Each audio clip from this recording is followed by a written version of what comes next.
Donc, il y a encore un midrash très difficile qui dit la chose suivante. Rabbi Abahu ve Rabbi Chia Rabba. Donc, Rabbi Abahu, Rabbi Abahu, il disait, Mitrilat briato shel olam, dès le début de la création, plutôt même, avant même le début de la création du monde, Tzipa Kadosh Baruch Hu b'maasem shel tzadikim ou maasem shel reshaim. Kadosh Baruch Hu, il a vu ou il a prévu les actions des tzadikim et les actions des reshaim. Donc les actions des tzadikim, c'est-à-dire, justement on verra, les gens bien, ou maasem shel reshaim, des gens moins bien. Adaoud irtiv, et ça on l'apprend du verset dans Teilim, dans les psaumes, qui dit Ki odea Hashem derer tzadikim ve derer reshaim toved, que Akadosh Baruch Hu, il connaissait déjà à l'avance le chemin des tzadikim et le chemin des reshaim. Avant même que le monde a été créé, bon bien sûr, on l'a déjà dit souvent, on le répète, les chachamim, quand ils parlent du monde, ils s'intéressent essentiellement à l'homme, puisque l'homme c'est le couronnement du monde, et le monde n'a été créé que pour l'homme. Donc quand on parle du monde, en vérité, bien sûr, on parle de l'homme. Alors le pasuk dit, Ve'aretz haïta tohu bohu. La terre était tohu bohu. Sur ça, les chachamim disent dans le midrash, Ilu maasem shel reshaim. La terre était tohu bohu. Ça fait allusion au maasem shel reshaim, aux actions de ceux qui sont rachats. Et le pasuk dit tout de suite après, dans la création, Vayomer Elohim yehi or, Dieu a dit que la lumière soit. Alors les chachamim expliquent, Elu maaseem shel tzadikim.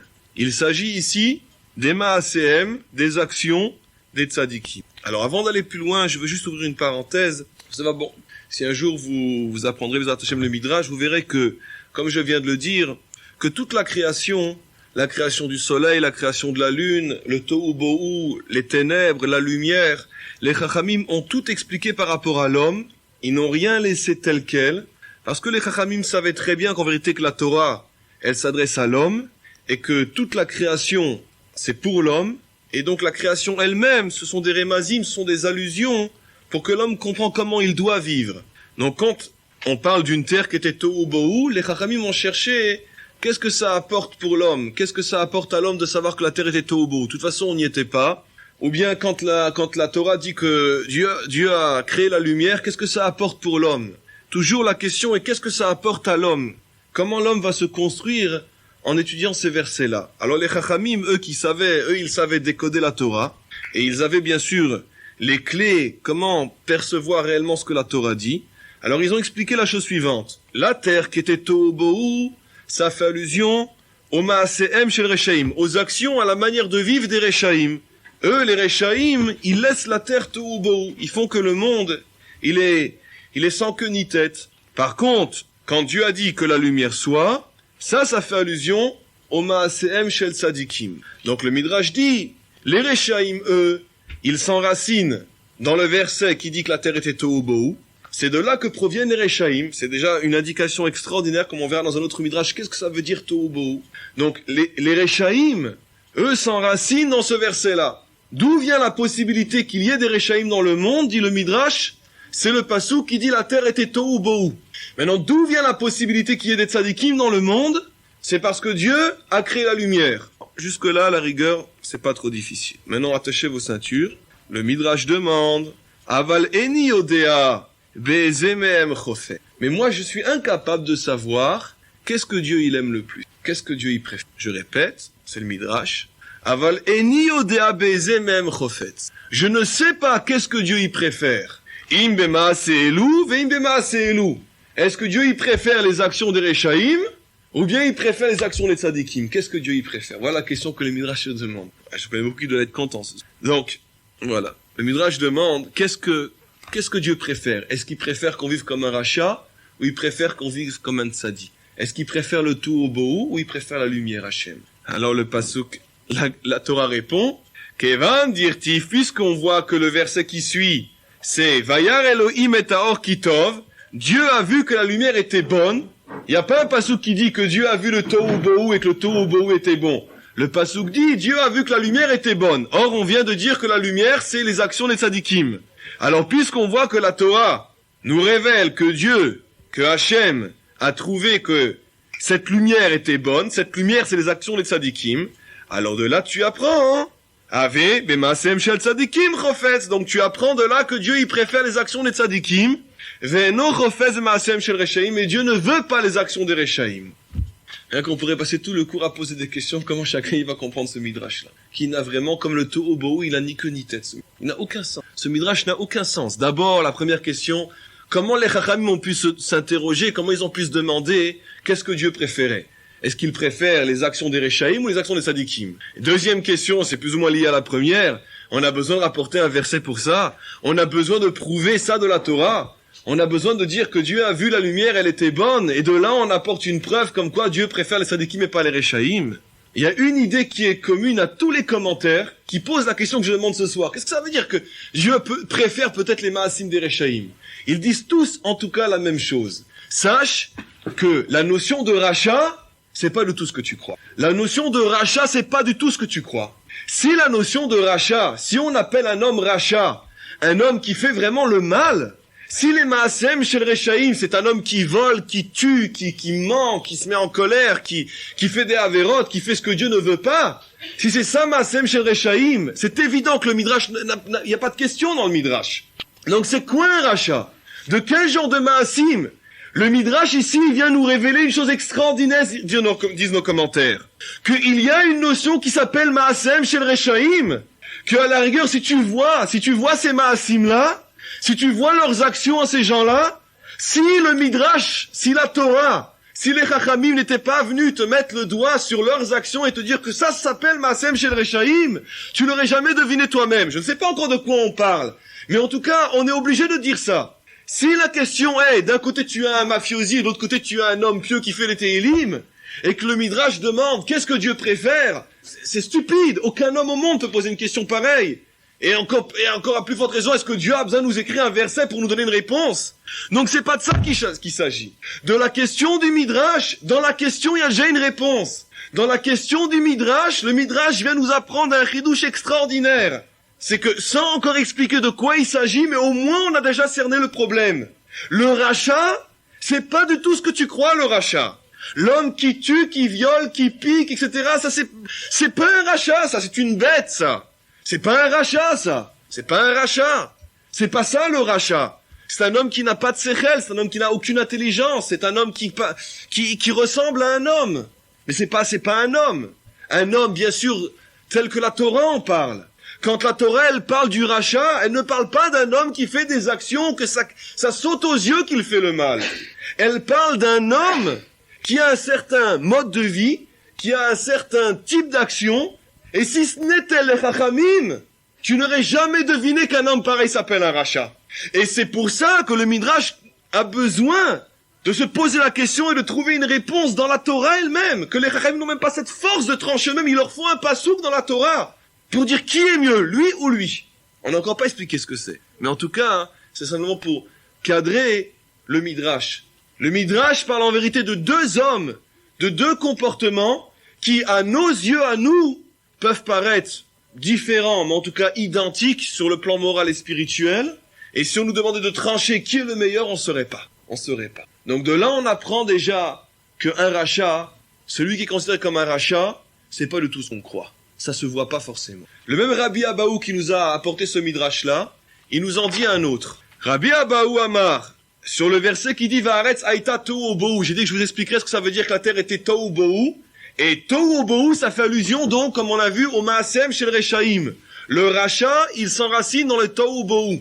Alors, Ve'aretz haïta tohu bohu, Rabbi Abahu Amar, Rabbi Abahu dit, Machal et Meler. On peut donner l'exemple d'un roi, Shekana lo shne avadim, un roi qui s'est acheté, il s'est payé 2 serviteurs. Un roi qui s'est payé 2 serviteurs. Shnehem be'ozne achat ou betime achat. 2 serviteurs qu'il a achetés au même moment, et les serviteurs sont absolument identiques. Ils ont la même grandeur, la même force et les mêmes capacités.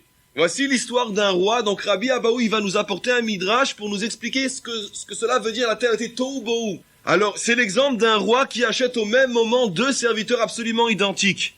Al echad gazar, shienizun, mais matmion. Sur l'un, il a décrété, toi, tu seras nourri des meilleurs plats que je possède. Ça veut dire tu seras nourri à la table du roi. Ve'alechad gazar. Et sur l'autre, il a décrété Shiye yega ve'ochel, qu'il devrait travailler, qu'il devrait peiner, qu'il devrait se fatiguer pour manger. Donc je répète l'exemple, c'est l'histoire d'un roi qui a acheté 2 serviteurs absolument identiques, et sur l'un, il a décrété, sans expliquer pourquoi, il a dit, toi, tu seras nourri à ma table, toi, tu mangeras des plats que moi je mange, sans te fatiguer, et toi, tu devras travailler toute la journée pour manger, et tu mangeras selon ton travail. Yoshev lo oto. Alors, celui sur lequel on avait décrété qu'il devait travailler, qu'il devait peiner, Yega, il devait peiner pour manger. Alors, Yoshev lo oto, toé ou boé. Alors, il a été toé ou boé, tohu ou bohu. Il a été pris de panique. Toé ou boé, il était paniqué, il comprenait pas. Il a dit, Shaninu beoni achat ou betime achat. Nous deux, on a été achetés au même moment, et on a exactement les mêmes capacités. Zenidun matmion ve, ani imeni yogea eni ochel. Lui, il mange sans se fatiguer et encore des plats royaux. Et moi, si je ne travaille pas, je ne mange pas. Car, de la même manière, Yashva Haaretz, la terre, elle s'est posé la question. La terre, bien sûr, c'est l'homme qui est sur la terre. La terre s'est posé la question. Toé ou boé. Elle était paniquée. Elle était plein de. Les Chachamim expliquent, les commentaires expliquent. Toé ou boé, ça veut dire ils souffraient. Ça leur faisait de la peine, cette décision. Cette décision, elle est injuste. La terre s'est posé la question, elle dit, je comprends pas. Amra, elle s'est dit, Aelionim vatartonim nimru vatachat. Dieu a créé les mondes supérieurs et les mondes inférieurs en même temps. C'est ça les 2 esclaves, les 2 serviteurs. Aelionim nizunim ezivashrina. Ceux qui sont en haut, eux, ils sont nourris de la lumière de la Shekhinah. Ils sont proches d'Hachem.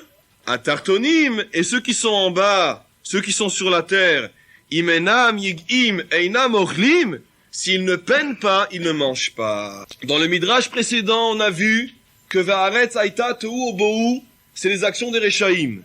Et on avait expliqué pour ceux qui sont venus un petit peu en retard, sans reprendre dans les détails, que notre problème c'est de comprendre qu'est-ce que c'est un Racha et qu'est-ce que c'est un Tzaddik. Maintenant, dans ce midrash-là, Rabbi Abahu lui-même, qui est l'auteur du précédent midrash, il vient nous expliquer ce que cela veut dire tohu obohu. Alors il explique, de la même manière que 2 esclaves, que 2 serviteurs qui ont les mêmes capacités, qui sont achetés en même temps, qui les 2 pourraient faire exactement le même travail.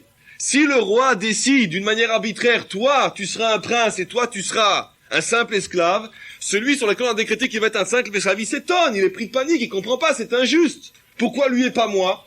De la même manière, dit le Midrash, la notion de tohu bohu, c'est cette réflexion, cet étonnement de la terre. Pourquoi la terre? Pourquoi? Donc, ceux qui vivent sur terre n'ont pas la même chance que ceux qui vivent dans les mondes, dans le monde d'en haut, les anges, on verra qu'en vérité, que c'est même sur terre qu'il y a cette différence entre les personnes. On a été créés en même temps. Avant, il y avait rien. Avant, il y avait que Dieu. Dieu a créé le monde. En même temps qu'il a créé le monde, il a créé le monde supérieur, le monde inférieur. Et il a décidé d'une manière arbitraire, nous dit le Midrash, et ça le tohu bohu, que tous ceux qui sont en haut, eux, ils sont proches d'Hachem, ils voient la vérité, ils sont nourris, ils sont pris en charge par Hachem, ils reçoivent de la sainteté, ils reçoivent de la lumière, ils reçoivent tout ce qu'ils veulent, sans se fatiguer. Et ceux qui sont en bas, sur la terre, imenam yigim enam ochlim, s'ils peinent pas, ils mangent pas. Et c'est ça le tohu bohu. C'est ça le tohu bohu. C'est ça cet étonnement de la terre. Un dernier midrash qui dit la chose suivante. Rabbi Brechaya beshem Rabbi Yehuda bar Simon Patar. Rabbi Brechaya, il nous explique. Il y a un pasouk qui, en parlant de la création du monde, dit Bidvar Hashem Shamaim Naasu Beruach Piv Kol Tsevaam. Dieu a tout créé par sa parole. Rappelez-vous ce qu'on a vu dans le tout premier midrash. Vayomer Elohim Yehor. La première parole de Dieu, c'est la lumière. Et le midrash dit ceux qui s'accrochent à cette parole, ceux qui s'accrochent à cette lumière, ça c'est Maasem Shel Tzadikim, sont les Tzadikim. Et donc maintenant, le dernier midrash nous dit Dieu a tout créé par sa parole. Et qu'est-ce que ça peut nous faire à nous de savoir que Dieu a tout créé par sa parole? De toute façon, on n'y était pas. Le Midrash dit, c'est pour t'apprendre une chose extra. Lo be'amal ve'lo be'yegia. Dieu n'a ni peiné, ni s'est fatigué. Bara Kodesh Baruch Hu et olamo pour créer le monde. Et là, bedavar Hashem. Il a simplement ouvert la bouche, il a créé le monde. Le Midrash dit, qu'est-ce que cela nous enseigne à nous? Que Dieu a tout créé par la parole? C'est pour nous dire que Dieu n'a éprouvé aucune peine, aucune difficulté, aucune souffrance pour créer le monde. Il a parlé et le monde a apparu. Lo be'amal ve'lo be'igi. Alors maintenant on voit la chose suivante. À travers ces trois midrashim, on voit la chose suivante. Ve'aretz haïta tohu bohu, la terre elle était tohu bohu. Le midrash nous dit c'est le ma'asem shel reshaim. Ceux qui sont enracinés dans le tohu bohu, ceux qui croient, ceux qui perçoivent la vie, ceux qui ont l'impression que sur terre, tout n'est qu'effort, tout n'est que difficulté, tout n'est que problème, tout n'est qu'injuste. C'est la réflexion qu'il y a dans le deuxième midrash. On comprend pas. Pourquoi c'est comme ça sur terre? Pourquoi? Ceux qui perçoivent la vie comme une chose difficile et pénible, et qui à cause de cette perception-là, ressentent un sentiment d'injustice face à Dieu, face à la vie en général, ça, c'est ce que le Midrash appelle Elu Masem Shel Reshaim. Ceux qui au contraire, on va expliquer Bezrat Hashem, ceux qui au contraire, Vayomer Elohim Yehi Or, ceux qui s'accrochent à la parole d'Hachem, et cette parole d'Hachem elle est que lumière, le Midrash disait ça c'est les tzadikim, et la parole d'Hachem nous dit le Midrash, Lo be'amal ve'lo be'igia, il y a ni difficulté, ni peine à créer le monde, tout est très facile. Le Midrash, après on arrêtera dans le texte, jusqu'à un prochain texte après plus tard, par rapport au Midrash c'est fini. Le Midrash dit la chose suivante, il y a deux genres d'individus sur terre, ceux qui perçoivent la vie comme quelque chose où il n'y a aucune difficulté, aucune lo be'amal ve'lo be'igia, c'est la parole d'Hachem. La parole d'Hachem, Dieu a créé le monde avec la parole. Si le Midrash nous dit que Dieu a créé le monde avec la parole, et que le Midrash nous dit que cette parole-là révèle que Dieu n'a fait aucun effort pour créer le monde, or on a un grand principe, Betselem Elohim, que Dieu il est fait à l'image de l'homme, que l'homme est fait à l'image de Dieu. En vérité, c'est vrai que Dieu est fait à l'image de l'homme aussi. Ça dépend dans quel sens on prend.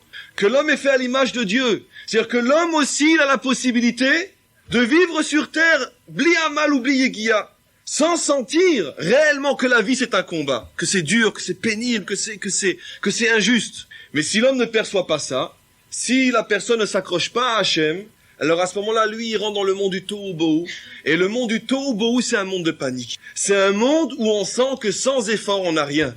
Sans effort, on n'a rien. Si on travaille pas, on mange pas. Et puisque mais si ce n'était que ça, c'est pas grave. Mais comme nous dit le Midrash, on ressent quelque chose d'injuste là-dedans. Pourquoi c'est comme ça? Pourquoi il faut tout obtenir après un combat? Pourquoi il faut sans arrêt se battre? Pourquoi il faut sans arrêt avoir des difficultés, des épreuves et des coups et des blessures et des guerres? Pourquoi c'est comme ça? Et ce sentiment-là, il nous pousse à nous poser une question sur le roi qui est, d'après le Midrash, qui est Hachem. Pourquoi tu as créé les choses comme ça? Et ça, c'est le rachat. La racine du mal, nous dit le Midrash, la racine du rachat, quand le Midrash, il parle du rachat, il ne parle pas encore une fois de celui qui lui est déjà entièrement plongé dans la faute. Celui qui est entièrement plongé dans la faute, comme on a vu, c'est plus un rachat, ça. Il a perdu son statut d'être humain réellement tel que la Torah le comprend. Celui qui ne fait que des avérotes, que des fautes, que le mal autour de lui, c'est sûr que c'est pas de ça que la Torah parle. La Torah parle du rachat, ça veut dire à l'origine. Quelle est la chose qui va faire qu'il puisse y avoir des réchaïm sur terre? C'est le sentiment qu'un homme a au plus profond de lui-même que la vie c'est un combat, il faut se battre, tout est injuste, que le plus fort gagne. De toute façon, on n'a pas le temps de faire autre chose, il faut travailler, manger, c'est ça la vie. Un combat pour survivre. Et au même moment, sur cette même terre, existent des gens que l'on appelle tzadikim, qui eux se collent à la parole d'Hachem, et eux qui se collent à la parole d'Hachem, ils s'aperçoivent au même moment que même dans la vie, c'est très simple la vie. C'est très très simple. Lo be'amal ve'lo be'igia, bara Hachem et ha'olamo, et la bidvar Hachem. C'est très très simple. Et ça les tzadikim, c'est ça les reshaïm. Alors maintenant, on revient sur le premier midrash. Le premier midrash, il dit, avaleni odea bezemem hafetz, je ne sais pas qu'est-ce que Dieu préfère. Je ne sais pas qu'est-ce que Dieu préfère.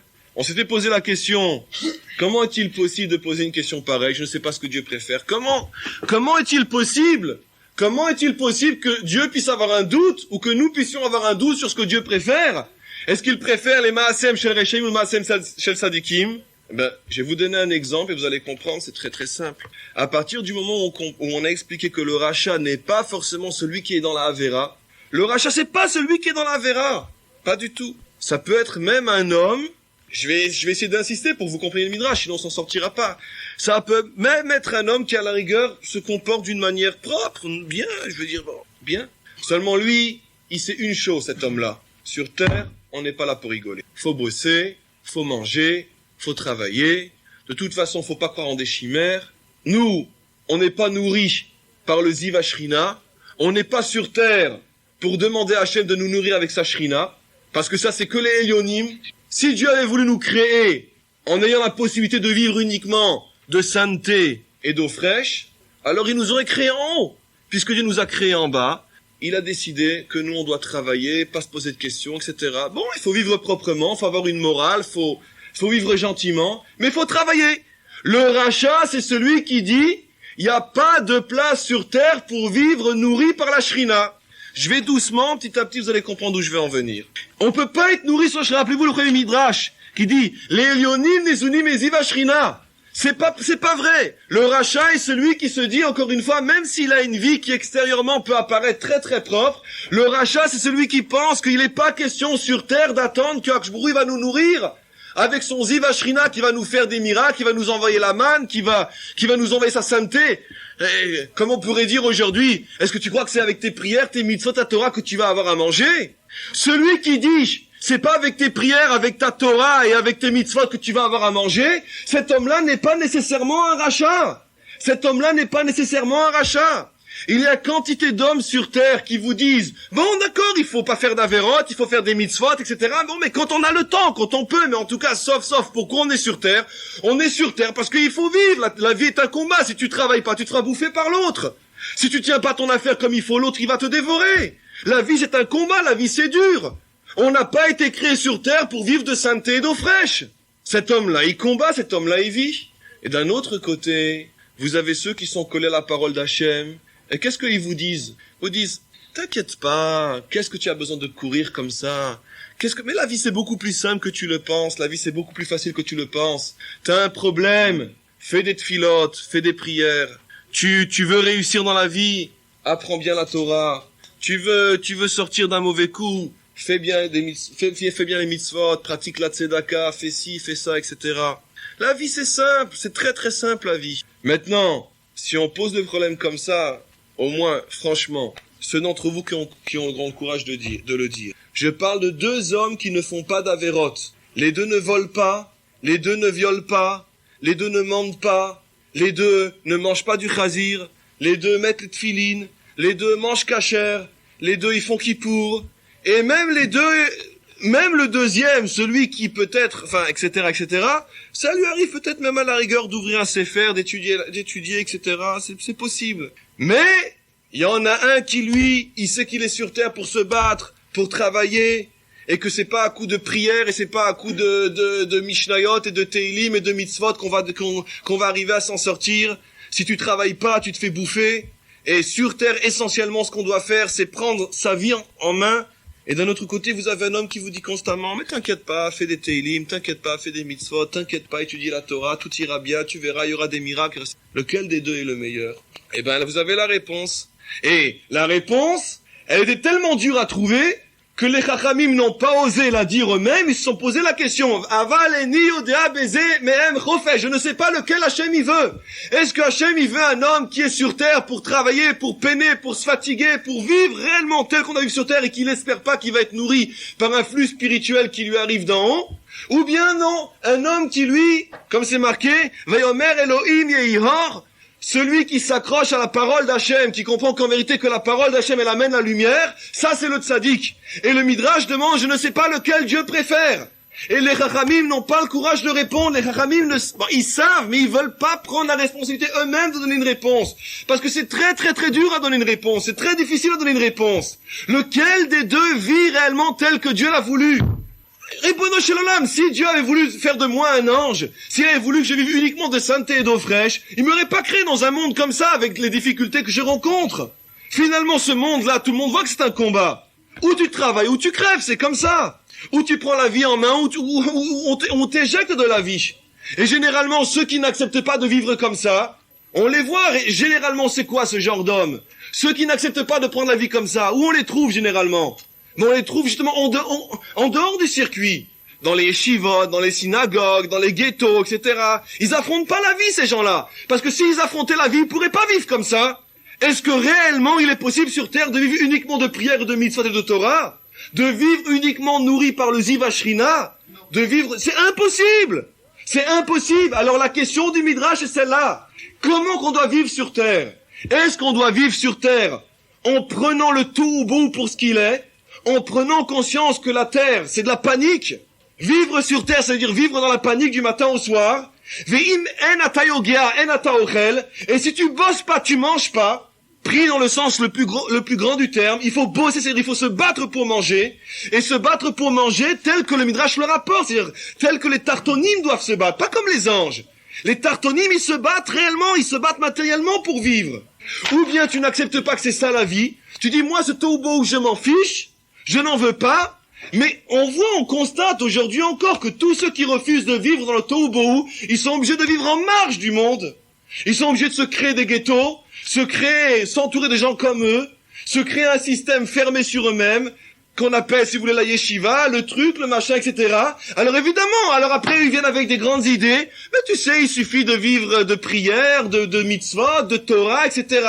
Et ça va, tu verras, tout s'arrangera. Comment tout s'arrangera? Alors se lève un homme qui dit, écoute, moi je fais pas d'avérote, moi comme toi je mange kasher, moi comme toi je respecte Shabbat, moi comme toi je fais Yom Tov, mais moi je vis dans le monde, et moi je travaille pour vivre, et je vis pas de la charité des autres, parce que si on va plus loin, toi tu vis à la yeshiva, mais tu reçois une paye, et puis ici, et puis ça, et puis t'as même pas de quoi payer des vacances à tes enfants, et puis tu es toujours en train de faire la manche, mais moi je vis dignement, noblement, moi ce que je mange, c'est ce que j'ai travaillé, comme dit le Midrash, im en ata yogia en ata ochel, moi je mange comme un homme. Alors effectivement, s'il faut que je vive comme toi, moi je vive dans la dignité. C'est ça le problème, c'est que 99% de ceux qui choisissent de vivre comme des tzadikim, ça veut dire ceux qui considèrent que la vie c'est facile, belo amal, belo bigia. Pourquoi? Parce que eux ils s'accrochent à la parole d'Hachem. La parole d'Hachem c'est la Torah et la Tfila. On voit que 99% de ces gens-là, en vérité, ils ne vivent pas dans la dignité. Dans la dignité à un certain niveau, tel que l'autre côté peut la définir. Ben c'est très facile. C'est très facile de dire que tout peut tout s'arranger avec la prière. Quand à la fin du mois on vient tendre la main pour recevoir la paye, et qu'on n'a pas travaillé pour ça, c'est très facile. Mais moi, ce que je mange, c'est ce que j'ai fait pour l'avoir. Et sauf, quel est le mieux? Alors, les Chachamim répondent. Ils apportent un verset. Ils disent, le pasuk dit, Vayar Elohim et Haor ki tov. Dieu a vu que la lumière était bien, et la lumière c'est Maasem Shel Tzadikim. Et comme Dieu a vu que la lumière était bien, le Midrash dit que de là tu apprends que Dieu préfère les Maasem Shel Tzadikim. Je reprécise ce qui est déjà acquis. La question des Chachamim était la suivante. Où l'homme a été créé de telle manière que s'il bosse pas, il mange pas. En tout cas dans la dignité. Et que celui qui, encore une fois, ne veut pas suivre cette règle-là, il est obligé de vivre en marge. Et s'il vit en marge, effectivement, lui, il pourra dire que la vie, elle est facile. L'obé amal, l'obé igia. Seulement, c'est pas une preuve. A-t-on déjà vu sur terre un homme qui prend la vie de plein fouet, réellement, qui vit avec dignité réellement, et qui dit, ouais, la vie, c'est facile, une petite fila par là, une petite mitzvah par là, un petit coup de Torah par-ci, puis tu vois, tout s'arrange. De toute façon, il y a un grand klal, il y a un grand principe. Akshbourou, lui, ce qu'il regarde, c'est le cœur. C'est-à-dire que ni vous, ni moi, ni personne, à la rigueur, sauf la personne elle-même qui est concernée, et surtout Hachem, qui voit ce qu'il y a dans son cœur, aucun d'entre nous n'est capable de juger ce qu'il y a dans le cœur d'une personne. Ça veut dire que les réflexions, genre, cette personne-là vit en plein dans le monde et il a l'air équilibré, il a l'air ci, il a l'air ça, etc. C'est peut-être vrai, mais au plus profond de lui-même, comment lui perçoit la vie et comment qu'il vit, on n'en sait rien. Cette réflexion, elle n'est pas juste. Pourquoi? Parce que vous voyez bien, il y a un grand clan dans la Torah. Achare rabim la'atot. Une idée, elle devient une halacha, elle devient une idée vraie, à partir du moment où elle est considérée comme telle par la majorité des gens. Des gens, bien sûr, pas n'importe qui, mais la majorité des gens. Achare rabim la'atot, c'est un grand klal. Vous voyez très bien que dans le monde d'aujourd'hui, et c'est pas seulement dans le monde d'aujourd'hui, ça traverse toute l'histoire, cette réflexion-là, que généralement, à quelques exceptions près, les exceptions qui ne font que confirmer la règle, alors on dira, je vais vous raconter tout de suite quelque chose là-dessus pour vous répondre à votre question. Mais généralement, on voit jusqu'à aujourd'hui que le monde juif se départage de cette manière-là. La majorité de ceux qui sont réellement dans le monde du Tohu Bohu, cette majorité-là, sans dire que ce sont des gens qui font des avérotes, mais tout au contraire, parce que j'ai expliqué qu'on ne parle pas de gens qui font des avérotes, sinon qu'est-ce que demande le Midrash, qu'est-ce que Dieu préfère? On parle pas de gens qui font des avérotes. Mais malgré tout, la majorité des gens qui vivent dans le Tohu sont des gens qui considèrent que l'essentiel dans la vie, c'est le combat pour subsister, avec, en plus, et la proportion du plus, ça peut être presque rien jusqu'à beaucoup, mais c'est toujours en plus, avec en plus la vie spirituelle, et la majorité des gens qui considèrent que la vie c'est très simple, c'est pas un combat, tout peut s'arranger avec les tfilotes, l'étude, les mitzvot, et qui vivent, eux, en majorité dans cette vie-là, c'est-à-dire qui vivent en majorité accrochés à la parole d'Hachem, ces gens-là, dans la grande majorité, sont des gens qui ne sont pas pris par le tohu de ce monde. Et c'est pour ça que la réflexion en général des gens est que, par exemple, quand un jeune il fait teshuva, par exemple, un jeune, n'importe quel âge, il fait teshuva, tout de suite les parents lui sautent dessus, et comment tu vas vivre, comment tu vas manger, est-ce que tu vas faire comme tous ces mendiants qui vivent de la charité, etc. Est-ce que c'est ça la dignité, est-ce que c'est pour ça qu'on t'a mis au monde, etc. Et si tu veux faire la Torah, d'accord, mais il y a le Shabbat pour ça, et puis le soir, t'as qu'à étudier pendant 1 heure, mais vis dignement. Et si cette idée, elle est vraie dans le monde, c'est parce qu'elle a une base, cette idée-là. Parce qu'on ne peut pas nier que d'une manière générale, la majorité des gens qui vivent réellement accrochés à la parole d'Hachem sont des gens qui, de près ou de loin, plus ou moins, sont obligés de se mettre en marge du monde. Il y a, à ma connaissance, il faut compter sur les 10 doigts de la main, les gens qui aujourd'hui sont des rosh yeshivot, des gens qui tiennent des yeshivot, qui tiennent des institutions de Torah, donc des maîtres de la Torah, et qui ont en même temps une activité professionnelle. Non, il faut les compter. Oui, mais c'est ça le Midrash. Mais vous mettez les pieds en plein dans le Midrash. C'est ça exactement ce que dit le Midrash. Et c'est pour ça que les Chachamim se posent la question. Mais les Chachamim, ils ont été plus courageux que nous. Eux, ils ont eu le courage de se poser la question. Sauf, c'est quoi le mieux? Je vais le rapporter au nom de celui qui a dit ce Dvar Torah, c'était Rav Rothenberg, Alav Shalom. Il a une fois dit un Dvar Torah extraordinaire qui va nous aider à comprendre, à répondre à votre question.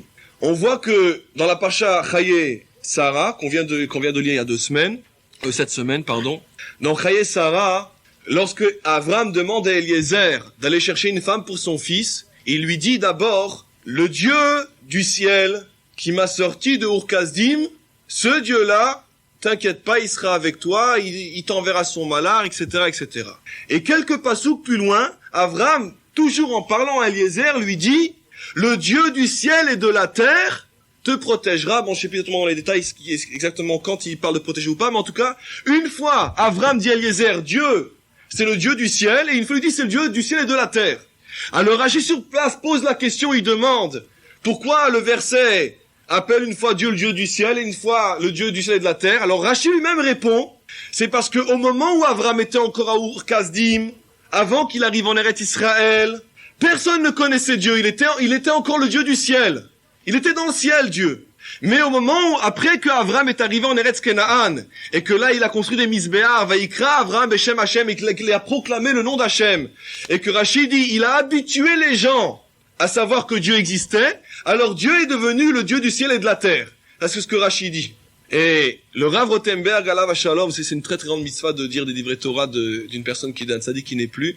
Le Rav Rothenberg posait la question, il disait, mais c'est pas juste. Mais au moment où Avram était encore à Ur-Kasdim, Dieu n'était même pas dans le ciel. Dire qu'il est dans le ciel, ça veut dire on sait qu'il est là, mais il est dans le ciel. Mais dis, à cette époque-là, tout le monde était encore idolâtre. Dieu n'existait même pas. Enfin, par rapport à la conscience humaine, il n'existait même pas. Dire que Dieu est dans le ciel, c'est déjà dire qu'il y a une certaine connaissance de Dieu. Seulement, on n'accepte pas qu'il soit avec nous sur terre. Mais c'est déjà reconnaître au moins qu'il y a un Dieu et pas d'autres dieux. Alors le Rav demandait, mais comment c'est possible? Quand Avram était à Ur-Kasdim, Dieu n'était pas du tout connu. Le monde était encore idolâtre. Alors il répondait une réponse extraordinaire, qui est une réponse aussi à votre question. Il disait, non, Avram à Ur-Kasdim, c'est sûr qu'il avait déjà commencé à faire du travail. Il avait déjà commencé à proclamer le nom d'Hachem. Il avait déjà commencé à enlever l'idolâtrie du monde. Mais Dieu était dans le ciel, c'est-à-dire quoi? Que les gens pensaient que ne pouvaient s'approcher de Dieu, ne pouvait se lier à Dieu qu'un homme comme Avram, qui lui est dans le ciel, lui n'est pas sur terre. Tant que Avram était au Ur-Kasdim, les gens acceptaient que Dieu existe. Moi, les gens disaient, ça c'est pour les tzadikim. C'est pas pour nous, ça. Nous, on est des gens simples, on est sur terre, nous. Nous, on n'est pas Avram Avinu. Nous, on n'est pas quelqu'un qui peut accepter de se jeter dans la fournaise.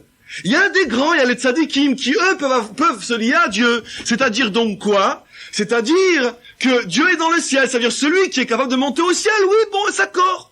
Abraham était arrivé à Orkazim, à au moins rentrer cette vérité dans le monde que Dieu existe. Seulement, il restait encore une tare, c'est que les gens pensaient, c'est justement notre problème en vérité, je pensais pas en le ramenant à quel point c'était notre problème, que les gens pensaient que si c'est vrai que Dieu existe, ne peut se permettre de n'être pas idolâtre que celui qui a la force de monter jusque dans le ciel, ça veut dire il quitte la terre. Lorsqu'Avram est arrivé en Eretz Canaan, il a prouvé que même sur terre mamache, même si on est quelqu'un de très saint, même si on n'est pas Avram Avinu, on peut se lier à Dieu. Alors c'est un petit peu la réponse à votre question. Tant que ce sont des exceptions, c'est pas encore une preuve. Parce qu'on va dire, bon, celui-là, il a une neshama spéciale. Celui-là, il a eu de la chance dans les affaires. Celui-là, il a gagné la loterie. Celui-là, il avait un père extraordinaire. Tant que ce sont des exceptions, c'est pas encore une preuve. Parce que si vous me ramenez qu'il y a, mettons, 100 personnes sur Terre qui sont dans les affaires et qui sont pourtant, entre parenthèses, des tzadikim, c'est pas une preuve, parce qu'au maximum, ce que vous allez gagner, c'est que les gens vont dire, oui, bon, d'accord, la Torah existe, mais dans le ciel, c'est-à-dire pour des êtres exceptionnels, pour ceux qui ont la force de s'élever jusqu'au ciel. Il y a des êtres exceptionnels, il y a bien des Gorbatchev, les Avdil, il y a bien des gens exceptionnels sur Terre. Tout le monde est Gorbatchev. C'est, ce que vous me dites, c'est comme si vous disiez, puisque Gorbatchev est arrivé à faire ce qu'il a fait, alors n'importe quel Russe pouvait le faire. Non, mais les gens, ils raisonnent comme ça. Je reviens à la question. Ceux qui arrivent à être dans le monde et vivent comme tzadikim, dans la mesure où ça reste une minorité, vraiment minoritaire, non seulement ça ne nous aide pas dans notre problème, ça ne fait que le renforcer. Parce que sur cela, on va dire, bon, ça c'est des Avram Avinu, c'est le Avram de notre génération. Bon, d'accord, il y en a qui arrivent. Parce qu'il y en a 10 qui arrivent, toi, mon fils, tu vas y arriver aussi. Tu te prends pour Avram Avinu, mon fils. Tu te prends pour Yitzhak, tu te prends pour Yaakov. C'est-à-dire que, généralement, ce que les gens disent, c'est que pour le commun des mortels, pour l'ensemble de la terre, pour ceux qui sont faits comme tout le monde, qui n'ont pas une âme spéciale, pour la majorité de ces gens-là, c'est absolument impossible de mener les deux combats de front. C'est où le tohu bohu? Et dans ce cas-là, on peut pas s'accrocher à la parole d'Hachem. Et on est obligé de considérer la vie comme un combat pour manger. C'est tout. Avec ce sentiment d'injustice que, entre parenthèses, Dieu nous a roulé. Ou bien il y a ceux qui choisissent d'être ce que le Midrash appellerait des tzadikim, mais on n'a encore rien compris, qui eux se collent à la parole. Eux, ils se collent pas au tohu bohu, ils n'acceptent pas ce monde de tohu bohu, ils se collent à la parole, et donc comme ils se collent à la parole, ils arrivent à s'élever jusqu'à la lumière, et ils arrivent, d'après le 3e Midrash, puisque la parole d'Hachem c'est la facilité, ils arrivent à vivre une vie plus ou moins facile. C'est vrai, pas de combat, pas de difficulté réelle, mais d'un autre côté, ils sont pas dans le monde du tohu bohu. Et c'est pour ça, je répète encore une fois, que c'est le problème que nous avons tous, et il faut savoir que ce problème a été posé dans le Midrash il y a presque 2000 ans. Les Rachamim se posent la question, mais sauf, d'où on a une preuve que vivre en marge du tohu bohu, même si c'est pour se coller à la parole d'Hachem, d'où on a une preuve que c'est mieux que de vivre dans le tohu bohu? Mais sauf, si Dieu a créé ce monde de tohu bohu, et revenons sur le 2e Midrash, Dieu il a créé en même temps ceux qui sont en haut et ceux qui sont en bas.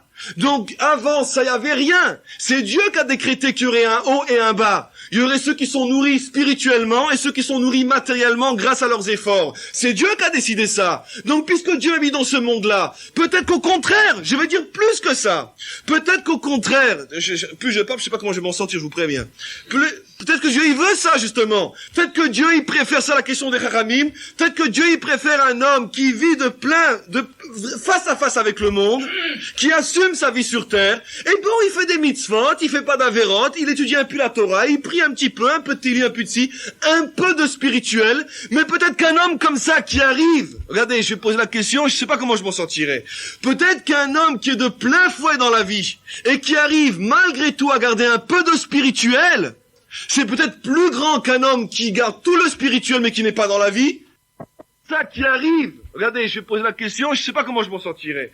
Peut-être qu'un homme qui est de plein fouet dans la vie et qui arrive malgré tout à garder un peu de spirituel, c'est peut-être plus grand qu'un homme qui garde tout le spirituel mais qui n'est pas dans la vie, parce que au moins le premier, il accepte sa situation de tartonim, il accepte sa situation d'homme sur terre. Et c'est ça la question du Midrash. Où on voit que les uns sont mieux que les autres. Et à plus forte raison. Et puis s'il n'y avait pas moi qui travaille, tu pourrais pas étudier toute la journée, etc. Si vous voulez rajouter, vous pouvez rajouter, hein. C'était une punition, ça. De quoi? Alors vous rajoutez sur la question des Chachamim, mais avec la petite différence que cette question du Midrash, elle est sur la création d'une manière absolue, elle n'est pas avant ou après la faute.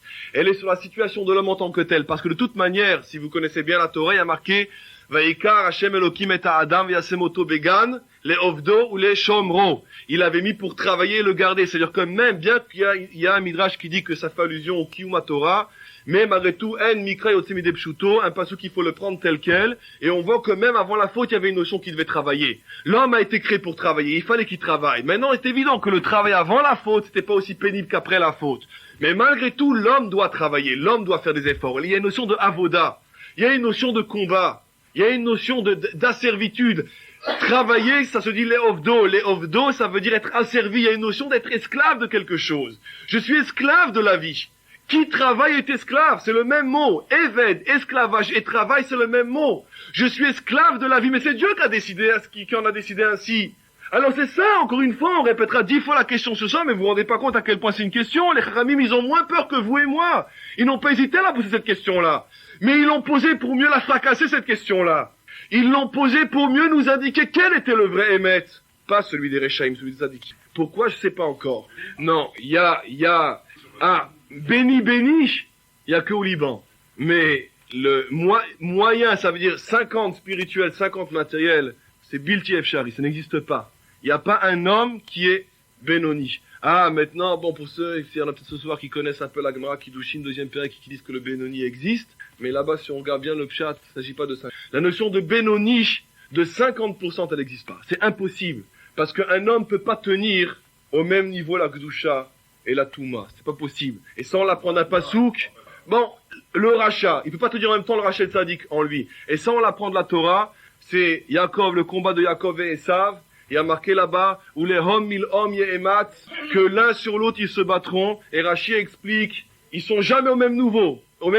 Que chez Zekam, Zénophel, que chez Zénophel, Zekam. Quand il y en a un qui tombe, l'autre se relève et vice versa. Esav et Yaakov ne sont jamais au même niveau. Bien sûr, tout le monde sait que Esav et Yaakov, c'est le symbole de celui qui est dans le matériel et le symbole de celui qui est dans le spirituel. Il y a un grand personnage qui s'est posé la même question. Pour vous montrer à quel point c'est un problème. Qui c'est qui s'est posé la question des gourés dans la Veyitzrak ha'av et Esav, Verivka ohevet et Yaakov. Yitzrak, il préférait Esav, et Rivka, elle préférait. Ils connaissent l'histoire de Yitzrak et de Esav. Une grande histoire d'amour entre un père et un fils, et que jusqu'au dernier moment, le père y a cru. Et pourtant, ah non. Esav n'était pas du tout un rachat. Ah oui, un rachat du Midrash, absolument. Un rachat du Midrash, oui. Mais ne croyez surtout pas, et là je peux vous inonder la salle de preuves, ne croyez surtout pas que Esav, c'était un homme qui sortait avec une mitraille dans la rue, puis qui zigouillait les gens comme ça. Ne croyez surtout pas. Ne croyez surtout pas ça. Esav, pour qu'un homme, d'abord, il faut prendre la Torah au sérieux. Pour qu'un homme comme Yitzhak, qui était un Malach Hashem, Olat Mima, pour qu'un homme comme Yitzhak, qu'on appelle Olat Mima, un homme 100% pur, qui, par son srout à lui, on a reçu la Torah, puisqu'on dit Mipia Gvura, on a reçu la Torah Besrout Yitzhak, qui est la mida de Gvura, du din.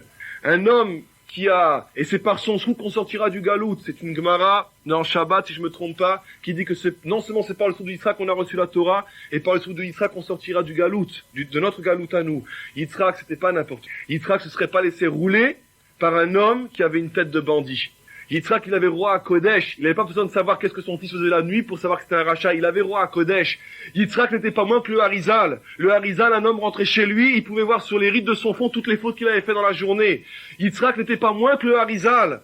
Il prenait le Harizal et le mettait dans sa poche.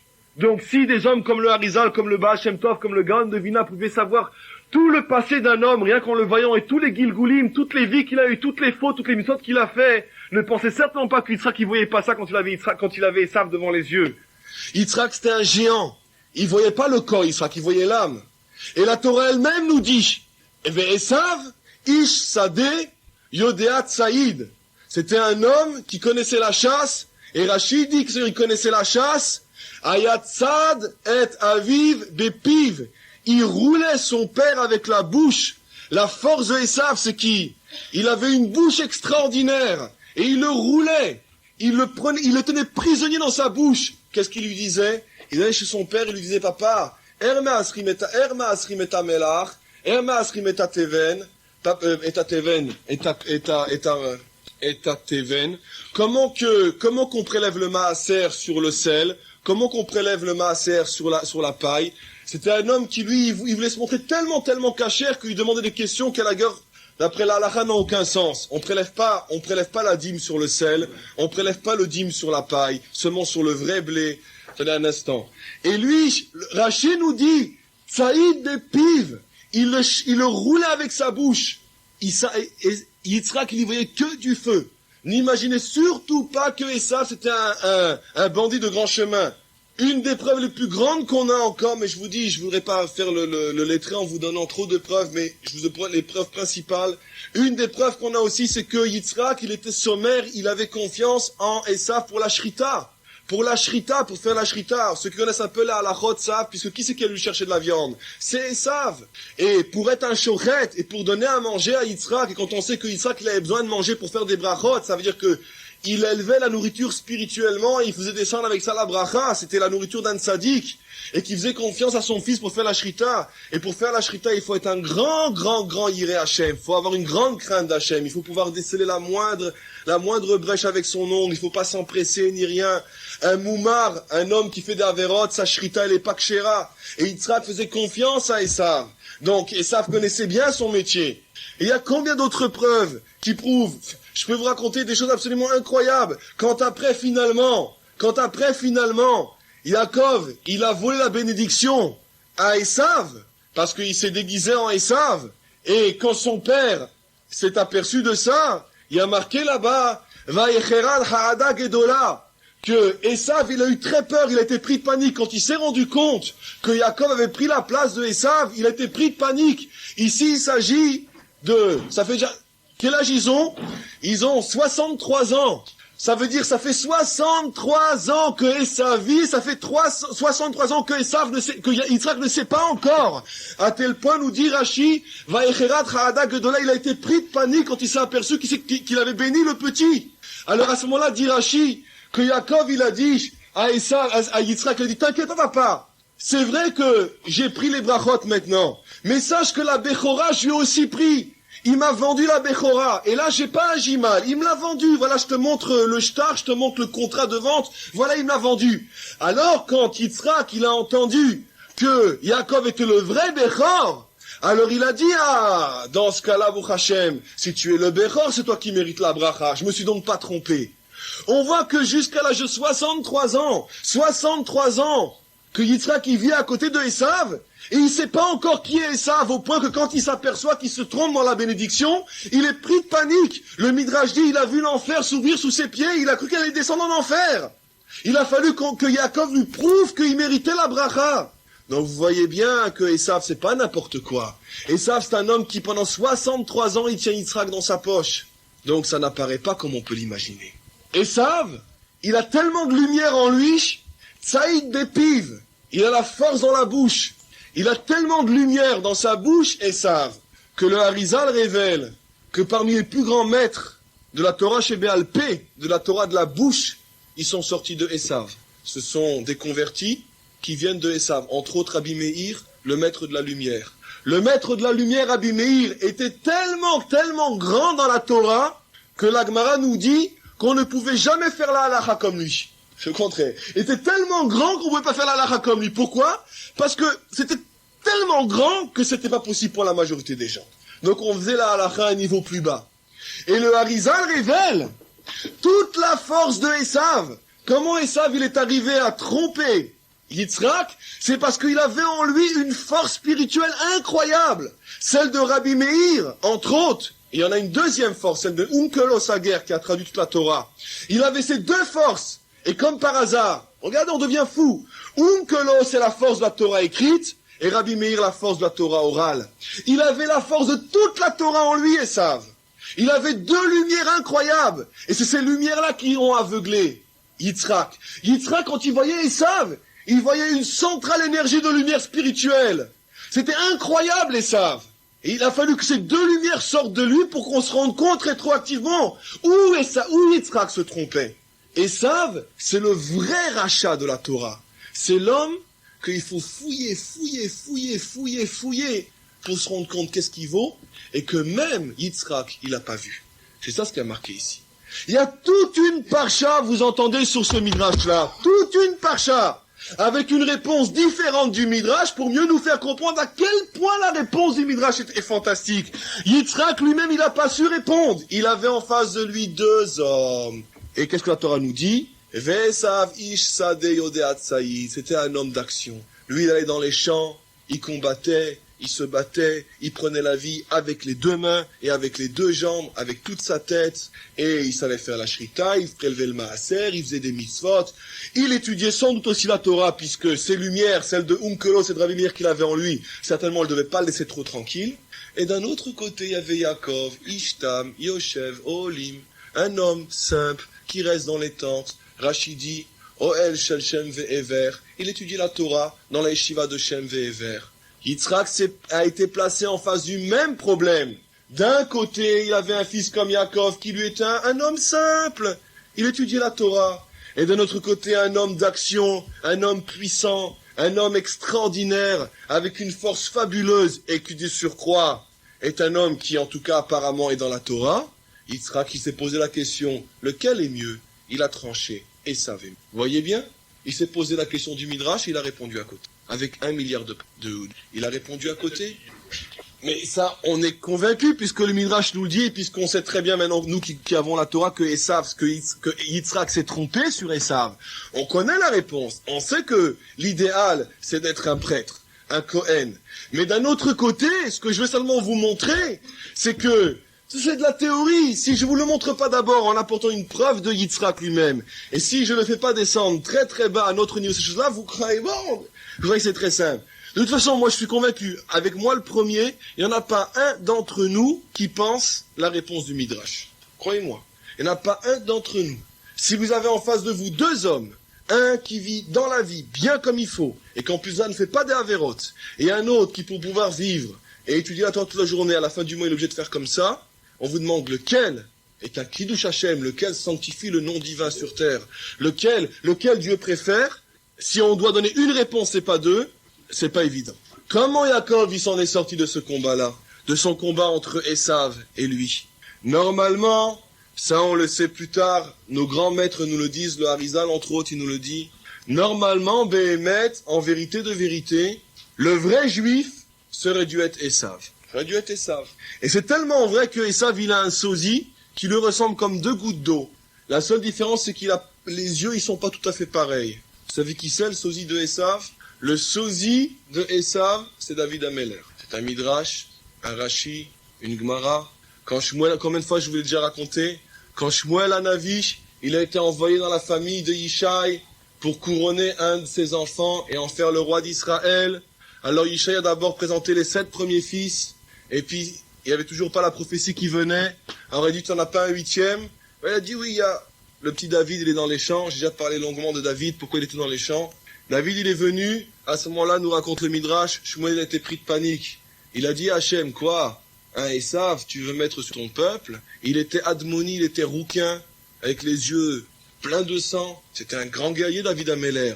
Je vous ai déjà raconté que David Ameller, il faisait pas de cadeaux. Ses prisonniers, qu'est-ce qu'il faisait David Ameller? Il avait une spécialité, des tonneaux, avec des clous à l'intérieur. C'est marqué dans la Bible, ça. Des clous à l'intérieur. Il mettait ses prisonniers sur une petite montagne, et puis il faisait la luge. Ça, c'est David Ameller, ça. David Ameller, c'était un homme qui, Baruch Hashem, il a écrit les psaumes, il a chanté les plus belles louanges à Dieu, mais d'un autre côté, il faisait pas de cadeaux avec les ennemis d'Israël. Et David Ameller, il était tellement admoni, tellement sanguinaire, que quand Shmuel Hanavi l'a vu, il était pris de panique. Il a dit, quoi? C'est ça? Alors, Hachem, il a répondu, il a dit, t'inquiète pas, c'est vrai, il ressemble à Esav. Il y a une grande différence entre David Ameller et Esav. Ou oreg al da'at atzmo, Esav oreg al da'at atzmo, veu oreg al da'at Sanhedrin. Esav, lui, il tue, mais il tue pour son propre compte. Tandis que David Ameller, il tue, mais il tue selon le da'at, selon la vie du Sanhedrin. Il se plie au maître d'Israël. Tout ce qu'il fait, c'est pour la Torah. Ça veut dire que, même aux yeux d'un prophète comme Shmuel, À tel point que il y a un midrash qui dit que Shmuel Hanavi, il a été puni à ce moment-là. Parce que Shmuel Hanavi, lui, un jour, il a fait, plusieurs années avant ça, il a fait une grande faute. Il a dit à quelqu'un, Ani Achosé, moi je suis un voyant. Il s'est présenté carte de visite, voyant, prophète. Alors Hachem lui a dit, quoi? Tu n'as pas dit, Hachem me fait voir. Comme Yosef Hatzadik qui lui a dit, quand il a voulu répondre le rêve de Paro, il a dit, Hachem me donnera la réponse sur ton rêve. Lui, Shmuel a dit, je suis un voyant. Hachem a dit, quoi, toi tu es un voyant? Tu peux rien pour attendre. Arrivera un jour où tu verras rien du tout. Et c'est l'histoire avec David Améler, il a rien vu. Rien. Hachem lui a dit, je crois que tu étais un voyant. Ça veut dire par là que Shmuel, même avec son niveau de névoie, même avec son niveau de prophétie, il a été incapable de voir la différence qu'il y avait entre David Améler et Esav. Parce que David Améler, même au niveau d'un voyant, au niveau d'un prophète comme Shmuel, il y voyait rien. Rien. Il a fallu que Hachem lui dise, sache qu'il y a une grande différence. Donc, pourquoi j'ai rapporté l'histoire de David Améler? Pour dire que normalement Esav, Yitzhak était persuadé que Esav, c'était David Améler, c'était le Mashiach, c'était le juif parfait. Le juif parfait. Et qu'est-ce qu'il a dû faire Yaakov pour mériter de ramener la bracha à lui?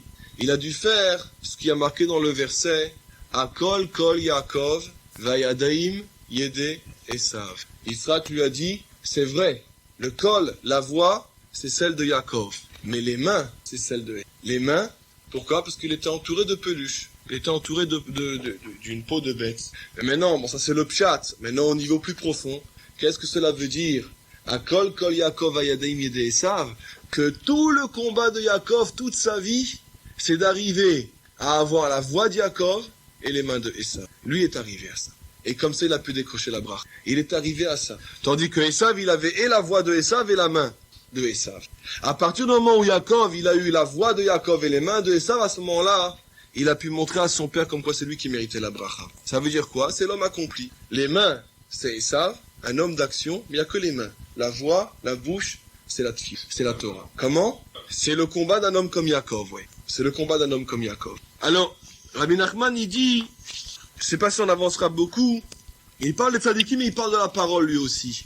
Alors il dit, qui a tzadikim, les tzadikim aiment Gibouré Kohar, Osé Devaro. Ça fait allusion à la scène en Teilim, Gibouré Kohar. Les tzadikim sont des gens qui sont très puissants, Osé Devaro, et ils arrivent à faire la parole d'Hachem. Osé Devaro.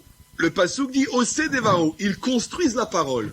D'ailleurs, qu'est-ce que ça veut dire? C'est-à-dire que les tzadikim, donc vous et moi potentiellement, ils construisent la parole d'Hachem. Ils construisent la parole d'Hachem. Osé Devaro. Il n'y a pas marqué Shomea Devaro, ils écoutent la parole, ou Mekaime Devaro, ils accomplissent la parole, ce qui voudrait dire ils font la Torah. Osé Devaro, ils font la parole. Il dit Shehem osim ou bonim adibur shel HaKadosh Baruch Hu. Les tzadikim, ils arrivent à construire, à bâtir, à construire la parole d'Hachem. C'est-à-dire, Aïnou, c'est-à-dire, à la Shana Kodesh et Bonivra Olam. Ils arrivent à construire la parole par laquelle Dieu a créé le monde. On va rien comprendre, mais c'est pas grave. Ils arrivent à construire la parole par laquelle Dieu a créé le monde, les tzadikim. Ah, maintenant, pour ceux qui étaient là, on sait, Baruch Hashem, on a passé un très bon moment dimanche dernier, vous allez vous rappeler, Bebrinot, comme ce qu'on voit dans le Midrash, Nimlar benishmotehem chez tzadikim. Kadosh Baruch Hu, il a créé le monde, rappelez-vous, dimanche dernier, il a créé le monde. En interrogeant les neshamot, en interrogeant les âmes, comment faut-il créer le monde? C'est les âmes elles-mêmes qui ont dit à Dieu, tu créeras le monde comme ça, comme ça, comme ça et comme ça. Dieu n'était qu'aviachol, qu'un exécutant. Bon, ça c'était tout le cours de la semaine dernière, pour ceux qui s'en rappellent. Ubara et Olam. Dieu, il a créé le monde par l'intermédiaire des tzadikim. Regardez ce qu'il dit. Car lorsque Dieu, il voit les tzadikim, il voit toute la merveille, toute la lumière qu'il y a dans les tzadikim, le fameux passou qu'on a rapporté dans le verset, dans le Midrash. C'est grâce à ça, c'est grâce au Neshamot des tzadikim que Dieu il a créé le monde, Bedvar avec sa parole. C'est ça c'est ça le pshat, c'est ça le sens que les tzadikim ils créent la parole d'Hachem. Dieu il a vu les tzadikim et il a parlé, il a créé le monde. Dit Rabbeinu, dit Rabbi Nachman. C'est-à-dire, il répète, il va expliquer maintenant. Les tzadikim, ils ont la force, la possibilité de créer la parole d'Hachem qui va créer le monde. Je vais vous expliquer bien sûr à notre niveau tout ce que cela veut dire. Car les tzadikim, eux, ils construisent la parole d'Hachem. Shehem aussi Madibour chez la Kodesh Baruch Hu, c'est eux qui vont faire, qui vont décider qu'est-ce que Dieu il va dire. Chez Idaber, c'est eux qui vont décider qu'est-ce qu'il va dire. Veivra et Taolam, et comment il va créer le monde. Vegam Achav, et aujourd'hui encore, que chez Rotzim, Atzadikim, Nishmoa et Zedibour, Makshbochou, lorsque les tzadikim, ils veulent entendre la parole d'Hachem, Em osim trila et adibour, c'est eux-mêmes qui vont créer la parole qu'ils vont entendre. Em osim trila et adibour, ou bonimoto, ils construisent cette parole-là, Aïnou, c'est-à-dire, regardez le Midrash, Alidé Maaseh Matovim, par leurs bonnes actions. Rabbeinu ici, Rabbi Nachman ici, il donne, en passant, tout un pshat sur le Midrash qui nous travaille depuis 1 heure. Les tzadikim, par leurs maasim tovim, par leurs actions, ils créent la parole d'Hachem. Mais de quelle parole il s'agit? Ils créent la parole d'Hachem, la parole qui va créer le monde. Nimsa, Sheilua Diburin, Itavuvinu Aliadam. Donc, on voit donc de là que c'est eux qui ont occasionné, qui ont engendré la parole créatrice d'Hachem. Bien sûr, on peut expliquer un texte pareil à des milliers de niveaux. À notre niveau, à nous, pour que tout le monde puisse comprendre, on avait vu dimanche dernier qu'en vérité, qu'une âme avant de descendre sur terre, elle a déjà vu tout ce qu'elle vivrait, le corps qu'elle aura, la vie dans laquelle elle vivra, le temps qu'elle vivra, les difficultés qu'elle aura, le Yetzer Hara qu'elle aura, et que l'âme d'avance, elle a été masquée, mais elle a tout accepté. Et on avait expliqué donc que le tzaddik est celui qui arrive à retrouver son âme, c'est-à-dire qui arrive à comprendre qu'en vérité, que tout ce qui lui arrive, c'est le mieux qui puisse lui arriver pour arriver au Olam Haba. Et le rachat, c'est celui qui n'arrête pas de pleurer sur son sort, sur l'injustice, etc. Ça, c'était le cours de dimanche dernier. Mieux que ça. Mais à chaque instant, le tzaddik, il a la possibilité par ses maasim, par ses actions, de créer la parole d'Hachem. La parole que Hachem va lui dire, dit Rabbi Nachman, la parole que lui, il va entendre, je répète, lorsqu'ils veulent entendre une parole d'Hachem, d'abord au préalable, ils doivent construire cette parole-là. Ça veut dire que le tzaddik, de toute façon, un homme n'entend d'Hachem que ce que lui veut entendre. C'est lui qui construit ce qu'il va entendre. Rabbi Nachman ici, il dit un secret incroyable. Hachem ne parle pas stam à un homme comme ça. Bon, bien sûr, aux prophètes, il leur parle vraiment à nous. Il nous parle aussi à nous, il nous parle. Vous croyez qu'il nous parle pas à nous? Bien sûr, il nous parle sans arrêt. Comment qu'il nous parle? Mais il nous parle, c'est les idées qu'on a dans la tête, c'est ce qu'on a envie de faire, c'est nos sentiments, c'est nos si, c'est ça. C'est marqué dans tous les sfarim. Quand un autre coup, il a envie de faire ça. Pourquoi il a envie de faire ça? Parce que Hachem lui parle, Hachem lui dit fais ça. Et quand le coup, il a l'idée de faire ça ou ça, plus fortement quand il fait teshuva, quand il a envie de se rapprocher de la Torah. Pourquoi? Hachem lui parle. Et quand il dirige sa vie comme ça ou comme ça ou comme ça, il décide de faire tel travail ou aller en Israël, pas aller en Israël, aller en Chine, pas aller en Chine, se marier comme ça ou pas comme ça. Pourquoi c'est comme ça? Hachem lui parle. Hachem lui parle. Seulement, comme il a un très petit niveau, il se rend pas compte qu'Hachem lui parle. Le prophète, il a un plus grand niveau, il se rend compte que c'est Hachem qui lui parle. Seulement, le chidouche incroyable, c'est qu'un homme ne peut entendre que ce que lui-même il a construit. Un homme construit au préalable la parole d'Hachem. Ce que Hachem va lui dire, c'est ce que l'homme il a construit au préalable. Et la parole d'Hachem, c'est une construction, c'est un monde. C'est un monde. Hachem il construit avec sa parole. Hachem il crée le monde avec sa parole. C'est-à-dire le monde dans lequel je vais vivre, c'est moi-même qui l'ai construit. Je l'ai construit ce monde-là. Et Vegam Achav, et encore aujourd'hui, encore maintenant, je continue à construire la réalité dans laquelle je vis. Je ne peux entendre que ce que moi-même j'ai décidé d'entendre. Tsarir Eliezer shelo ledaber yoter midai. Un homme, un tzaddik doit faire attention de ne pas trop parler. Rak kefit sorer briat haolam velo yoter. Un homme ne doit parler que des choses qui sont les tsorer briat haolam, que des choses qui peuvent devenir une réalité. Un point c'est. Un homme ne doit parler, il parle dans une Torah, de la manière dont il faut étudier la Torah, et il faut l'enseigner. On ne doit dire que des choses, et on ne doit apprendre que des choses qui, comme la parole d'Hachem, servent à construire le monde. Un point c'est tout. Plus ça sert à rien. Si c'est pas pour le monde, c'est pas la peine ni de l'étudier ni de le dire. Je vais dire la chose suivante. Le tzaddik c'est quoi? Le tzaddik c'est celui qui s'accroche à la parole d'Hachem, mais qui fait que la parole d'Hachem, elle est créatrice de ce monde. Ça veut dire que, par ses maasim tovim, par ses actions, il fait en sorte que Behemet, il arrive à influencer, il arrive à changer, il arrive à transformer même la réalité du tout. Ça c'est possible. Ce que nous révèle Rabbi Nachman, c'est que ça ne veut absolument rien dire que le monde il est tohu bohu d'un côté, ou le monde il est facile d'un autre côté, que d'un côté il y a la vie matérielle ou d'un côté la vie spirituelle. Sache une chose, la vie, ce que tu vis, c'est ce que Hachem te montre, c'est ce que tu as décidé de voir. Toi, tu construis la parole d'Hachem. Chacun d'entre nous, on construit la parole d'Hachem. La seule différence, c'est que les tzadikim, eux, ils construisent la parole d'Hachem au Sedevaro. Ils construisent la parole d'Hachem, ils font en sorte que ce monde, il devienne vraiment un monde dans lequel Hachem, il a une place. C'est ce qui a marqué dans le Midrash, que la parole d'Hachem, elle est lumière. En vérité, même les Rechaïm, ils construisent le monde. La raison pour laquelle les Rechaïm, ils vivent dans le Tohu Bohu, c'est pas parce que le Tohu Bohu, il existe. C'est parce qu'au plus profond d'eux-mêmes, ils veulent le tout. Au plus profond d'eux-mêmes, ça les arrange bien. C'est quand même fantastique, c'est quand même formidable d'avoir un monde où il y a le tout. Au plus profond d'eux-mêmes, c'est ça. C'est ce que le Midrash dit, un autre Midrash qui dit, le Chosher al Peneteom, le Chosher, il recouvrait la terre. Le Midrash dit, Iluma Asem shel Rechaim. C'est aussi les Rechaim, ça. Ceux qui vivent dans les ténèbres, c'est les Rechaim. Et le Midrash dit, parce qu'ils croient que comme ça, ils se cachent d'Hachem. Ils croient que Hachem ne les voit pas. C'est-à-dire la chose suivante. La réalité telle qu'on l'aperçoit, vous avez posé la question. Ah, mais si aujourd'hui tout le monde se met à étudier la Torah, etc. Et qu'est-ce qui va se passer? Cette question-là, en vérité, c'est pas vous qui la posez, c'est la question du monde. Alors je vais attaquer le monde. Cette question-là, elle est insensée. Pourquoi?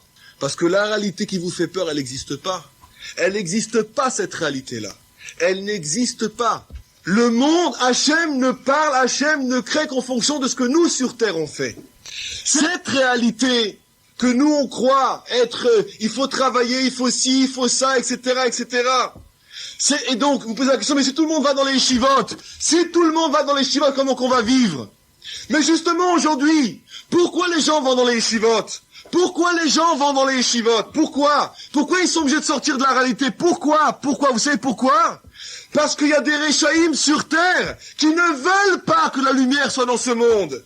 Et ces gens-là, comme ils ne veulent pas, et comme Hachem, il s'est lié à l'homme de telle manière que ce que l'homme veut, ça se passe. Tu veux le rocher, tu as le rocher. Tu veux le Tohu Bohu, tu as le Tohu Bohu. Mais comme il y a une majorité de Rechaïm, alors le monde, il ressemble à la majorité des gens. La majorité des gens, ils ont créé un monde de Tohu Bohu. Le chidouche de Rabbi Nachman, c'est de nous indiquer qu'en vérité, que c'est les hommes sur terre qui créent la parole d'Hachem. L'homme, par ses actions, il influence ce que Hachem va créer. Le monde, il est tel que l'homme le veut.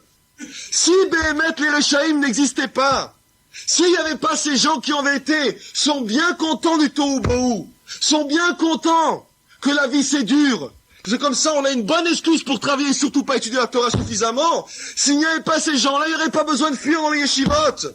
Parce qu'il y aurait tellement de lumière dans le monde que tout le monde pourrait à la rigueur et travailler, étudier, prier, tout ce qu'on veut, en consacrant la majorité de son temps et toutes les qualités, tout ce qu'on a de mieux en soi dans la Torah. C'est les Rechaïm qui font ça. Les tzadikim, à la rigueur, sont victimes du fait que le monde est entre les mains des Rechaïm, le monde est entre les mains de Esav. Chaque juif qui, lui, tire un prétexte, il tire une excuse du fait que la vie est difficile pour lui aussi rentrer dans le Tohu Bohu, ce juif-là, à ce moment-là, il fait en sorte que un autre juif qui voudrait être un tzadik, il est obligé de fuir pour pouvoir être un tzadik. Parce que le monde, on peut plus rentrer dans ce monde-là. Ce monde, il est plein de Touma. Mais qui a créé la Touma de ce monde? Eluma Asem chez le Rechaïm. C'est pour ça qu'on les appelle les Rechaïm, c'est ce que dit le Midrash. Pourquoi ce sont des Rechaïm? Parce que c'est eux qui ont fait que le monde soit comme ça. Regardez ça. Le Midrash dit, Ve'aretz haïta tohu bohu, Eluma Asem chez le Rechaïm. Mais comment on peut dire Eluma Asem chez le Rechaïm? Mais c'est pas les Rechaïm qui ont fait que le monde est tohu bohu, c'est Hachem qui a créé le monde tohu bohu. Le Midrash nous révèle un son incroyable. Chacun d'entre nous, lorsqu'on se dit, il faut bien que je travaille, il faut ci, il faut ça, on peut pas tous aller dans les chivotes, et comment le monde est lavé, comment qu'on va s'en sortir, et comment c'est, etc. En posant le problème comme ça, c'est nous qui le créons comme ça. On le crée comme ça, le problème. Si chaque juif, et moi le premier, si chaque juif avait conscience qu'en vérité, Vayomer Elohim Yehor, que la parole d'Hachem c'est de la lumière, le monde il nous apparaîtrait tout à fait différemment. Et comment vous croyez que va être le monde du Mashiach? Comment vous croyez que ça va être? On n'en sait rien. Et ce sera pas du tout comme on le connaît. Le monde, la faute, le péché, l'hérésie, c'est de croire qu'il y a nous et le monde. Il y a le monde tel qu'il est, et nous on doit faire avec le monde. C'est comme ça qu'on a posé le problème depuis le départ. Qu'il y a le Tohu Bohu, et puis il y a l'homme. Alors maintenant l'homme il doit choisir. Ou je rentre dans le Tohu Bohu, ou je deviens un tzaddik et je fuis le monde. Et c'était ça la question du Midrash. Le Midrash dit, je sais pas lequel Hachem préfère. C'est-à-dire quoi? Si effectivement, si c'est vrai que le monde il est tel qu'il est, parce que Hachem l'a voulu comme ça, et c'est ça le deuxième Midrash, que la terre elle s'étonne, je comprends pas. T'as créé ceux d'en haut, t'as créé ceux d'en bas, nous il faut qu'on bosse, eux ils vivent que de sainteté et d'eau fraîche, je comprends pas. Mais ça c'est Tohu, c'est Maasem Shel Rechaim.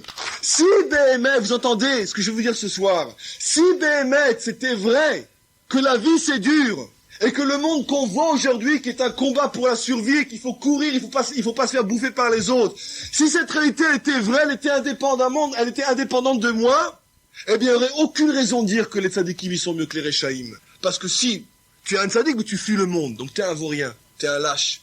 Si Béhémet, ce monde, je répète encore une fois, il était indépendant des tzadikim et des Rechaim, je répète encore une fois, c'est pas du tout sûr que les tzadikim seraient mieux que les Rechaim. Parce qu'entre vivre dans ce monde avec dignité, ou vivre comme un tzadik dans une yeshiva, c'est-à-dire fuir le monde, lequel des deux est mieux, j'en sais rien. C'est une question de personnalité, il y en a qui aiment se battre, il y en a qui aiment rêver. Donc comme je dis, vous avez compris la réponse. Mais le Midrash dit non, c'est faux. Ilou Maasem Shel Rechaim. Ilou Maasem Shel Rechaim. Le Tohu Bohu, il est créé, il est consécutif au Maasem Shel Rechaim. Et tel qu'on l'a vu dans le texte de Rabbi Nachman, les actions de l'homme influencent la parole d'Hachem. Le monde, il apparaît tel que nous voulons vivre en vérité. Que toute la question, pourquoi on a piétiné, traîné, attendu et machin, etc., etc., pourquoi on n'a pas compris le Midrash? Pourquoi on a eu toutes les questions qu'on a eues? Et pourquoi le Midrash pose la question? Parce que le Midrash pose la question fondamentale, l'homme sur terre, ce qu'il y a autour de lui, les gens qui courent, les gens qui se battent, ci, ça, le travail, la survie, les accidents, les difficultés, etc. C'est vrai que la vie est comme ça? Ou la vie elle est comme ça parce qu'au plus profond de moi-même, je veux bien que ça soit comme ça parce que ça m'arrange. Parce que si c'est comme ça, j'ai une excuse extraordinaire. Tohu Bohu. Je me lève vers Hachem et je dis, je comprends pas. T'as créé ceux d'en haut pour te servir, fiche-nous la paix en bas. Nous on n'a pas le temps, on doit aller travailler. Donc le Tohu Bohu il m'arrange. Le Tohu Bohu il m'arrange. Le Midrash dit, chaque homme, chacun d'entre vous, chacun d'entre nous qui dit, moi je peux pas aller à l'Yeshiva. Moi, je peux pas vivre comme un saint. Parce que la vie, c'est pas ça. Chaque homme qui pense comme ça, dit le Midrash Taracha, c'est à cause de lui que la vie, elle est comme ça. Parce que si lui faisait partie de ceux qui ne pensent pas comme ça, la vie serait pas comme ça. Si on avait encore un autre qui pense pas comme ça, la vie serait pas comme ça. La vie serait pas comme ça. Tu ne travailles pas parce que tu es obligé de travailler. Tu ne vis pas 6 jours sur 6 dans ton magasin parce que tu es obligé. Non. Tu veux ça parce qu'au plus profond de toi-même, tu ne veux pas d'Hachem. Et comme tu veux ça, c'est ça tes maasim. Alors tu crées la parole d'Hachem et Hachem, il te crée le monde que tu veux. Globalement, je parle. Sans parler lui, globalement. Le fait qu'aujourd'hui, le monde de la Torah est obligé de se réfugier dans les murs d'une yeshiva et que dès qu'ils sortent, ils ont peur, ils sont agressés. C'est vrai que c'est pas ça le vrai Kiddush Hashem. Au contraire, le monde il appartient aux tzadikim. Le monde il a été créé pour nous. Bereshit bara Elokim et Hashamim va et haaretz bishvil la Torah ou bishvil Israël. Le monde a été créé pour moi et la Torah. Le monde m'appartient. Le monde m'appartient. Mais pourquoi je vis comme ça? Pourquoi je suis obligé de fuir? Parce que les Réchés ils me laissent pas. Parce que comme ils sont la majorité, parce que c'est la facilité, comme ils sont la majorité, alors Hachem, il y a un grand principe. Acharei Rabim Latot. Hachem, il a créé le monde avec les principes de la Torah. Et dans la Torah, il y a un principe, c'est la majorité qui l'emporte. La majorité de l'humanité ne veut pas de Dieu. La majorité, elle veut un monde de Tohu Bohu. Alors Hachem, il laisse le monde Tohu Bohu. Qu'est-ce qu'ils sont obligés de faire les tzadikim? De vivre dans un ghetto.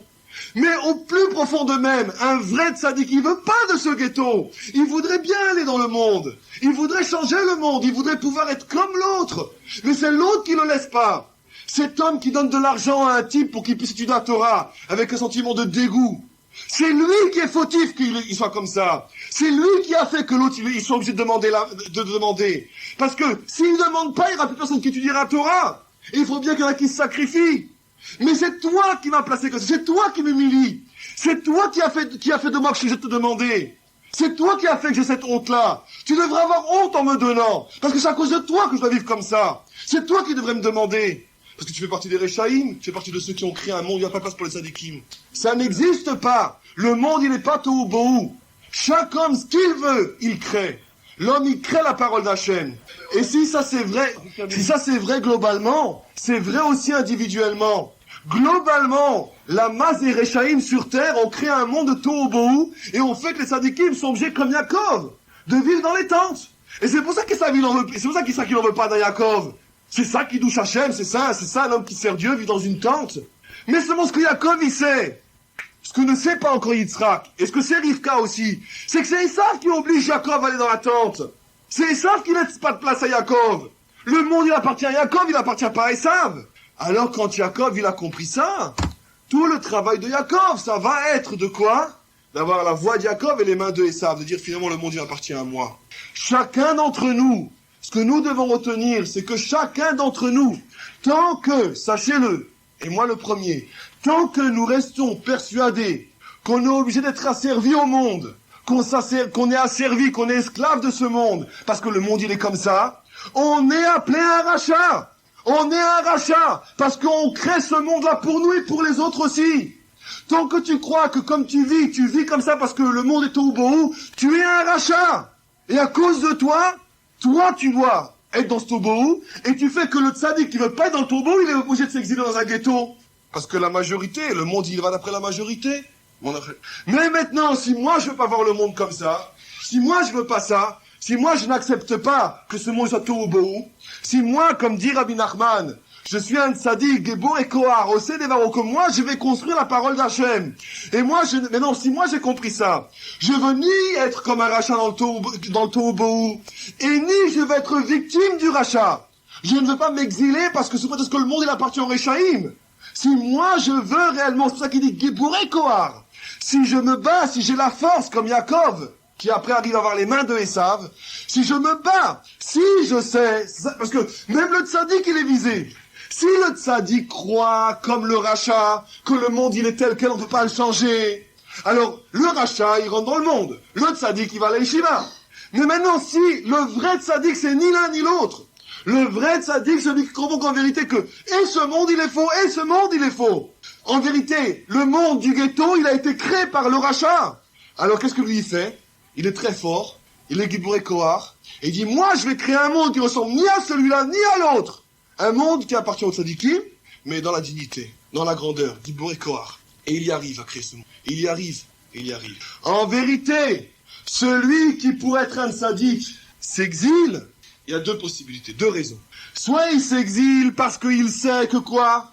Comme c'est marqué dans la Gemara, dans le Midrash et dans beaucoup de textes, que Rabbi Kimatrega, qu'il y a des moments où il faut se cacher, il y a des moments où il y a tellement de touma dans le monde qu'il faut se planquer, il faut se cacher. Bon, c'est bien. Mais au moins tu sais que tu te caches. Mais si tu pouvais sortir, tu sortirais. Au moins, sache, quand tu te caches, quand tu es obligé de t'exiler pour vivre avec ta Torah, quand tu es obligé de vivre dans un ghetto, sache que c'est la faute au rachat. C'est la faute au rachat. C'est la faute au Rechaïm, c'est pas la faute au tzadikim. Maintenant, c'est vrai, si tu fais partie de ces tzadikim-là, qui eux pensent que c'est normal, et qui sont bien contents de vivre là-dedans, alors tu as aussi un problème. Tu as le même problème que le rachat, seulement lui c'est dans la Touma, toi c'est dans la Kdusha. Toi aussi tu crois comme le rachat que le monde, on peut pas le changer. Alors seulement comme tu es un tzaddik, tu choisis de fuir. Si tu étais un rachat, tu aurais dit bon, alors je fonce. Mais en vérité, tu dois savoir que le monde en vérité il est pas comme ça. Au moins admets, au moins accepte, au moins comprends que si tu es obligé pour vivre dans la Torah de t'exiler, c'est la faute aux Rechaïm. Parce que s'ils te laissaient faire les Rechaïm, le monde il serait pas comme ça. Parce que de toute façon, pensez bien, mais vous me connaissez pas, on va gagner. Mais on va gagner. On n'est pas 6000 ans près. De toute façon, sur l'éternité, c'est pas grave. 6000 ans, si vous dans l'océan, on finira bien par gagner. On les aura tous, les Rechaïm. Seulement, le problème, c'est qu'en attendant, ils nous coincent un petit peu. Mais on va gagner. C'est rien, 6000 ans. Juste, ça nous paraît long, parce que 6000 ans, à notre échelle, c'est long. 6000 ans sur l'éternité, c'est quoi? Un jour, on s'en rappellera, on rigolera de ces 6000 ans-là.